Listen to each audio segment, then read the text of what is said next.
turan obbo Mallasaa Caalaa dabalatee namoonni sadii mana hidhaa magaalaa Burraayyuu keessaa baafamuun ajjeefamuu maddeen keenya OMN'tti himani. Obbo Mallasaa Caalaa ji'a tokkoof mana hidhaa Gafarsa naannoo Jaamuu keessa erga tursiifameen booda guyyootaan dura namoota lama kan eenyummaan isaanii hin beekamne wajjin halkan baafamee ajjeefame jechuun jiraataan magaalaa Burraayyuu Oromiyaa Miidiyaa Neetworkitti himee jira. Ijootenyatti aanuun qondaalota bilisummaa Oromoo obbo Lammii Beenyaa fi Daawit Abdataa mana hidhaa Moojoo keessaa erga baafamaniin booda bakki isaan jiran wallaalame. Qondaalota bilisummaa Oromoo kan turan obbo Lammii Beenyaa fi obbo Daawit Abdataa mana hidhaa ji'oota hedduuf keessatti hidhamaa turan waajjira poolisii magaalaa Moojoo keessaa dhabamuu isaanii maatiin OMN'tti himanii jiru. Qondaalli adda bilisummaa Oromoo obbo Battee Urgeessaa mana hidhaa keessatti reebicha hamaan irratti raawwatamuun qondaalota aanicharraa dhageenye.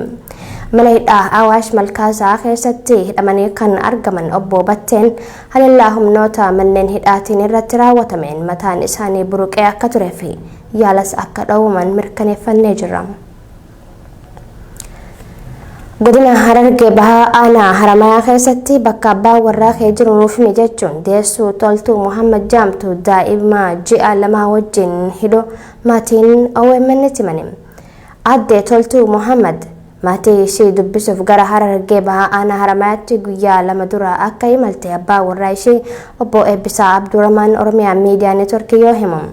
Konkolaataa irraa buutee mana jireenyaa erga geesseen booda poolisiin dhaqanii qabanii jira.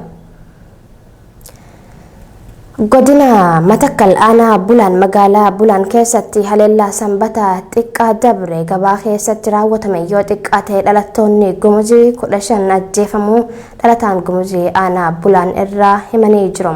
Haleellaa gabaa Bulaan magaalaa Bulaan keessatti Gumuzoota irratti xiyyeeffatee raawwatame kanaan warri jumlaan dhuman dubartootaa fi hawwan Gumuziiti. Paartiin adda Dimokiraataa Uummata Walaayitaa mootummaan miseensota dhaabichaa sababa siyaasaatiif hidhaman hatattamaan akka hiikuu ibsa baaseen gaafate. Ibsa paartii kanarraatiin adda durummaan namoonni maqaa dhaaman obbo Tasammaa Taaddasaa fi obbo Muluqan Yenyaa sababa sodaa filannoo injifatamuutiif balleessaa malee hidhaman jechuun kan heeraman yoo ta'u isaaniin alatti mootummaan sodaa injifatamuu waan qabuuf jecha filannoo dura miseensotaa fi gaggeessitoota dhaabichaa hedduu hidhee jiraachuusaa ibsi kun ni hima. Ijoo keenya xumuraatiin hidhamuu pirezidaantii Afrikaa Kibbaa Jaakob Zumaa hordofee walitti bu'iinsi hamaan Afrikaa Kibbaa keessatti deemaa jira.